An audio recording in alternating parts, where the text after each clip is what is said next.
출애굽기에서 이 성막을 만드는 이야기가 상당히 많은 분량을 차지하고 있습니다.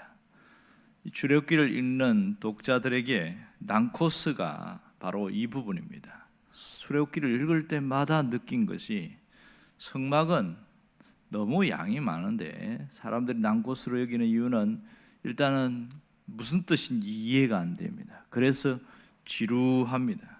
또한 이것을 필요하다는 생각을 하지를 못합니다.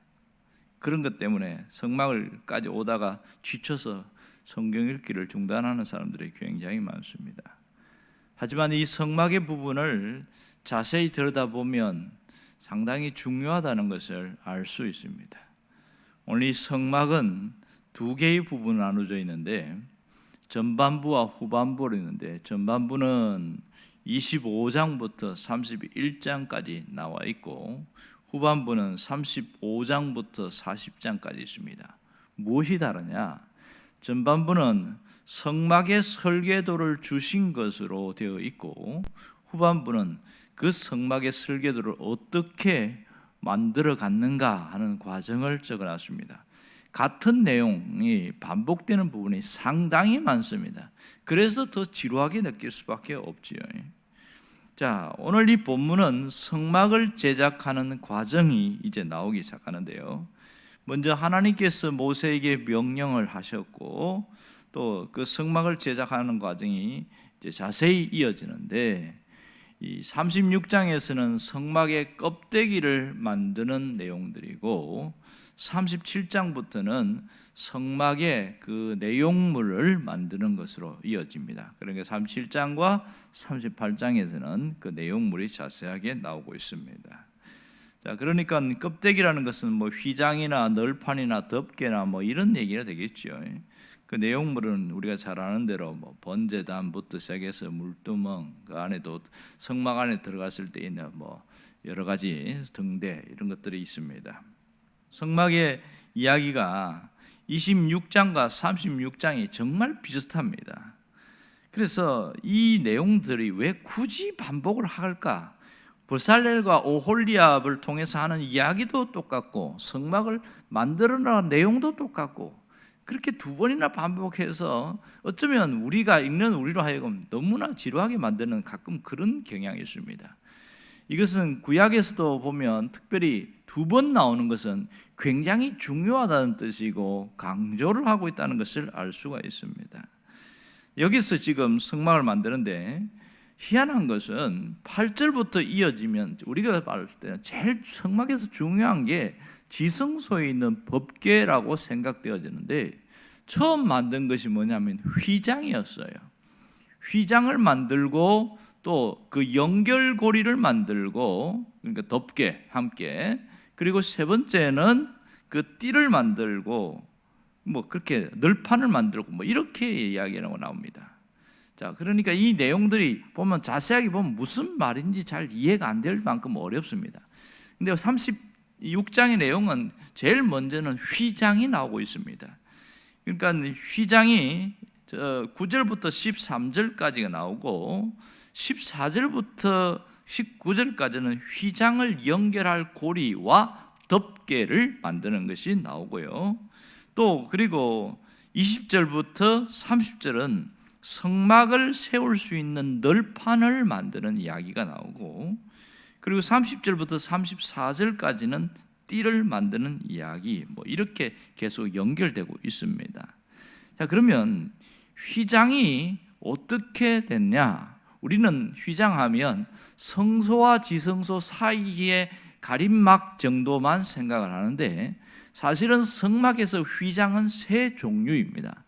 하나는 우리가 잘 알고 있는 성소와 지성소 사이를 있는 아주 두꺼운 그 휘장이 있고 또 하나는 그 성막 전체를 내용물을 덮는 휘장이 있고 그리고 성막을 들어갈 때에 들어가는 입구 문에 대한 그것 휘장 세 종류로 나누어지고 있습니다. 그리고 지금 그 다음에는 이제 널판이 나오는데 널판이 보면 오늘 14절부터 나오는 이야기 보면 복잡합니다. 간단하게 설명하자면 남쪽과 북쪽에 늘판 20개를 만들고 서쪽은 6개 만들고, 그러니까 직사각형 모양이 되겠지요. 직사각형 모양으로 그렇게 만들어서 동쪽에는 입구기 때문에 만들 필요가 없다, 그렇게 되어 있고요. 자, 이 늘판에다가 종류는 조각목이라는 나무를 사용하는데 아카시아 나무 종류입니다. 그리고 거기다가 늘판에다가 금으로 다 입혀라, 이렇게 이야기를 하고 있습니다. 그리고 30절부터 34절에는 띠를 만드는데, 띠가 뭐냐? 이것은 가로막대예요. 늘판과 늘판 사이를 연결하는 가로막대인데, 그 중간에 고리를 만들어 가지고 그것이 끊어지지 않도록, 물론 휘장도 고리가 하나 있습니다. 정확하게 그렇게 만들게 했습니다. 또 하나는 이 덮개를 만드는데, 그 성소를 덮는 덮개가 4종류가 있어요.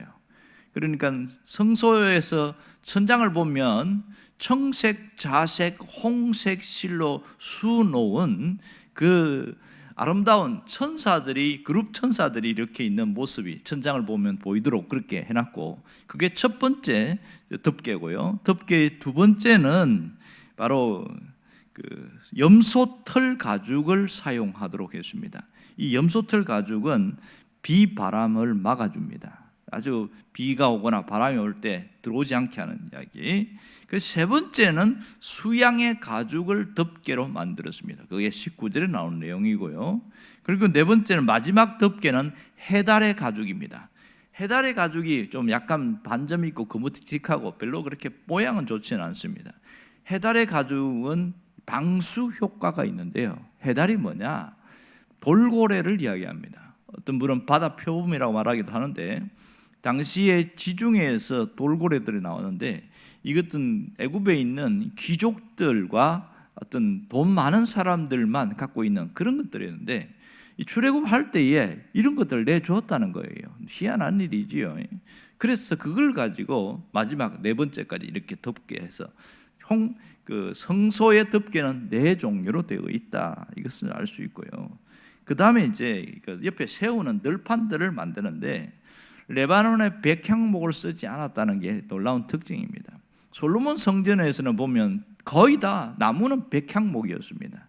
그렇게 사용했는데, 여기서는 시내산에 있는 조각목인데, 조각목의 특징은 똑바로 서 있는 나무가 많지 않습니다. 약간 굽어 있고, 그래서 길이가 약 한 5m를 만들었는데, 이게 5m짜리 조각목은 없거든요. 그러니까 다 연결해갖고 왔는데, 그 당시에 건축 기술로서 어떻게 그걸 연결해서 하나로 만들었을까? 그런 좀 의구심이 들 정도로 놀랍습니다. 그러니까 10규빗이라고 성경에 나오는데, 그것을 우리식으로 하면 5m라고 볼 수 있습니다. 그래서 잘라서 붙여서 이렇게 만드는 내용이 오늘 본문 전체의 이야기입니다. 그러면 이 성막을 제작하는 과정에 보면 특징이 있는데, 하나는 성막은 고정식이 아니라 이동식 텐트라는 사실입니다. 세웠다가 다 분해했다가 또다시 이동해서 세우는 그런 과정을 반복하고 있습니다. 그래서 분해해서 조립을 해야 되기 때문에 아주 정교하게 만들지 않으면 부서지고, 다음에 분해했다가 해체해서 다시 만들 때는 굉장히 어려움이 있습니다. 그런 과정이 있고요. 또 하나는 성막을 건축할 때에 하늘의 재료를 사용하지 않았습니다. 그들이 갖고 있는 것 중에서 사용하도록 했습니다. 이것이 놀라운 특징이고요. 자, 세 번째는 출애굽기에서 성막을 만드는 내용이 2번 반복되고 있다는 겁니다. 자, 먼저 하늘의 재료를 사용하지 않고 갖고 있는 것을 통해서 사용한 것은 그들에게 헌신하고 봉사할 수 있는 기회를 주었다는 것이 특징이고, 2번 나온 것은 역시 앞에 나오고 주위에 나오면서 중간에 뭐가 있습니까? 황금 송아지 사건이 나오죠. 이것은 성막을 만드는 과정이 순탄하지 않았다는 것을 알 수 있습니다. 그들이 거룩한 언약을 깨트려서 망할 뻔했는데, 모세의 목숨을 건 기도로 다시 하나님이 받아주게 되죠. 이런 과정 속에 나왔고, 그리고 이 성막이 2번 똑같은 이야기를 반복하는 이유는 그만큼 중요하다, 이런 뜻이죠. 네 번째는 이스라엘 자손들이 이 지은 성막은 실체가 아니라 모형이라는 겁니다.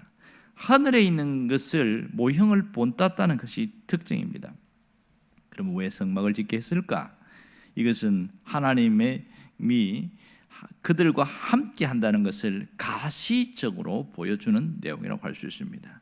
사실은 하나님이 그들과 함께 할 수 없거든요. 왜냐하면 이스라엘 백성들이 갖고 있는 죄 때문에 함께 한다는 게 불가능합니다. 그런데 함께 할 수 있게 만드는 게 뭐냐? 그들에게 제사를 드릴 때 어린 양의 피 때문에 그렇습니다. 자, 오늘 이것을 통해서 우리에게 주는 메시지가 있습니다. 그것은 성막은 참 성전이 되신 예수 그리스도가 어떤 분인지를 알려주고 있습니다.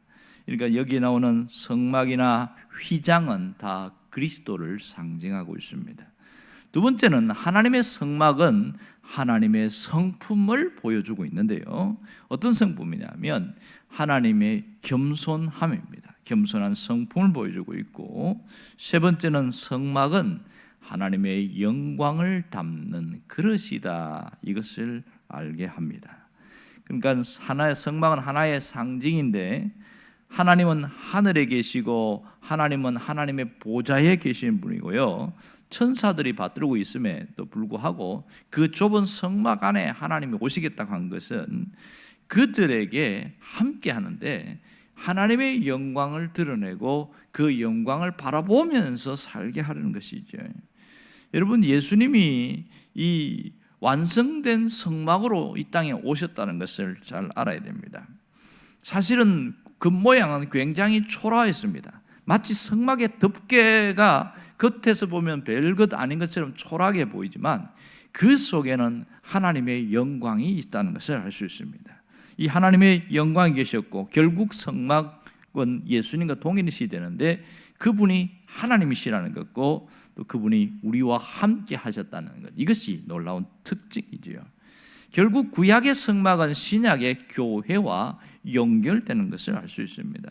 성막을 통해서 교회가 어떤 것이고 교회가 무엇을 해야 하고 또 교회에 함께하는 모든 성도들이 어떻게 신앙생활을 해야 되는가, 이런 부분을 잘 보여주고 있습니다. 교회는 겉으로는 화려하지 않습니다. 화려한 것이 아니라 그 속에 있는 하나님의 영광을 바라보며 나아가는 것이 교회의 굉장히 특징이지요. 그러므로 언제나 교회는 예수 그리스도를 중심으로 움직여야 된다는 게 사실입니다. 왜냐하면 예수 그리스도는 성막을 보여주는 실체이기 때문에 그렇습니다. 결국 우리가 하나님 앞에 담대히 나아갈 수 있는 것은 예수 그리스도의 십자가 때문이지요. 그분이 흘리신 피 때문에 우리의 모든 죄가 가리워서 하나님 앞에 갈 수 있고 용서받을 수 있게 되어진 겁니다. 우리는 어떤 자들입니까? 하나님께 용서함을 받은 자들이라는 것을 알 수 있지요. 정말 하나님이 우리에게서 죄를 찾으려고 하면 수두룩하겠지만 하나님이 다 덮어버렸습니다. 무엇으로요? 예수 그리스도의 피로 덮어버립니다. 여기서 알 수 있는 것은 하나님의 사랑입니다. 하나님의 사랑이 그 모든 것을 덮게 만들어줬다는 거죠. 자, 그러면 우리는 어떻게 살아야 되느냐? 우리가 하나님의 영광을 담는 그릇으로 살아가야 합니다. 삶을 통해서 하나님을 높이고 하나님의 이름을 드러나게 하는 것이 대단히 중요합니다. 이것을 뭐라고 그러냐면 신앙의 온도계다, 이런 표현을 씁니다. 삶 속에서 나의 모습을 보여주는 것을 신앙의 온도계, 이렇게 이야기를 합니다. 성막 생활과 예배 생활은 거의 비슷한 면이 많은데 전 삶을 통하여 보여주는 온도계, 이것이 바로 우리의 모습이라고 할 수 있습니다. 결국 경건 생활은 하나님 앞에서 우리의 모습을 보여주는 신앙의 온도계인데 이것이 삶으로 갔을 때에도 하나님을 드러낼 수 있는 것이죠. 무엇을 통해서요? 나의 얼굴과 표정과 말과 모든 걸 통해서 하나님을 드러내고 하나님을 높일 수 있는 자로 살아가는 겁니다. 결국 우리의 전 삶을 통해서 하나님의 영광을 담는 그 그릇이 되고 그 그릇으로 만들어져 가는 것, 이것이 우리가 마지막까지 해야 될 목표라고 할 수 있습니다. 그러므로 오늘 아침에 기도할 때에 내가 하나님의 영광을 담는 그릇이 되게 해 주옵소서, 이 기도가 있기를 간절히 바랍니다. 기도하겠습니다.